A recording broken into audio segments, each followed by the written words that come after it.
let me start by asking, what do you think is the most common reason for mental instability in marriage? The most common reason. All right, thank you so much for having me. I mean, an interesting topic we have here today. And I've been going through all the comments. Quite interesting. Quite interesting one. Now, I actually outlined a couple of things I wanted us to look at, a couple of challenges. But looking at your question, one of the commonest, right? One of the commonest is when we have, unresolved past trauma, right? Past. Yes, Is it trauma that occurred in the marriage but is past, or that occurred before you got into the marriage? Both before and while in the marriage. Okay.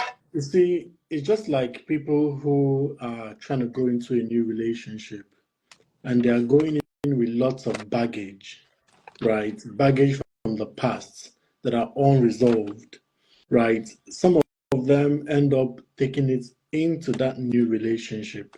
That's the same way it also happens in marriage. There are loads of things people have not resolved previously, right? From childhood trauma to the bullying they faced, to wrong parental upbringing skills to wrong parental upbringing. I mean, a whole lot. Many of these issues are unresolved, right? They didn't get any form of, psychological intervention, and then they took it into a new home. Now, what this does is when they go into a new home, they go in with all those challenges, they put it on their partner. Many of them begin to accept every rubbish that comes because that is probably the way they have seen it. They have been taking it for long, right? So just to go down to your question quickly, yeah, that is one of the commonest, that I have experienced over the years.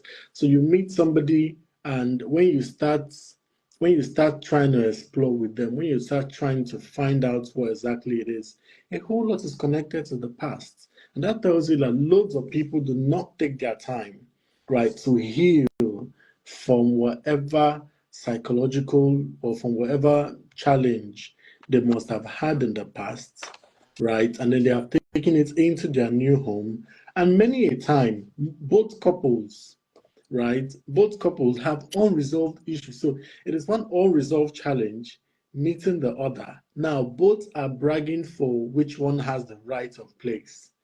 Okay, so imagine when a narcissist actually jams a narcissist in the home. So imagine such a home, or imagine when someone that has PTSD actually, is dealing with another partner that has childhood trauma or that has another type of, so just a whole lot of unresolved things. That is one of the commonest that I know we have, faced over time. And I'm saying not just in Nigeria, but even here in the United Kingdom, even in several places, several parts of the world. That's one of the biggest challenges. But you know why um, it seems a